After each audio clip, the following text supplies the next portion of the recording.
adversity the children of Israel was forced to endure throughout these various captivities, but more so now more than ever, seeing that you are being held captive by your arch enemy and nemesis Esau, the so-called white man himself. As it is written, there is no wound above the wound of an enemy. So indeed, Israel is seeking relief, comfort from that affliction, from that continual stroke of oppression. That's why Jake, and whenever they come into any form of success, the rallying cry is always the same: we made it. Mama, I made it. Made it from where? That furnace of affliction, that oppression.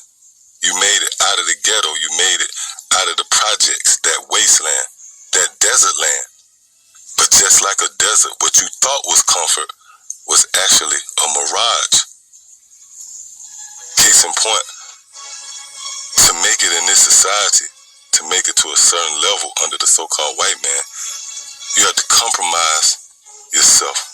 Pretty much you have to sell your soul, perform sacrifices, commit lewd acts, and your very countenance testify against you.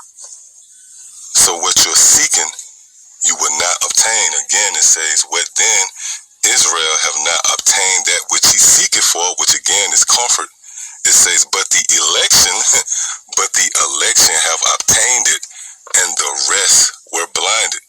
And the wedge between the two is that the elect will be given the attributes, ears to hear and eyes to see, versus the 2/3 who would be blinded. So again, ultimately, you can't search out Yahweh Shemi Haushah, which the Heavenly Father shows himself in the form of his Son, which is now on display through this word, which again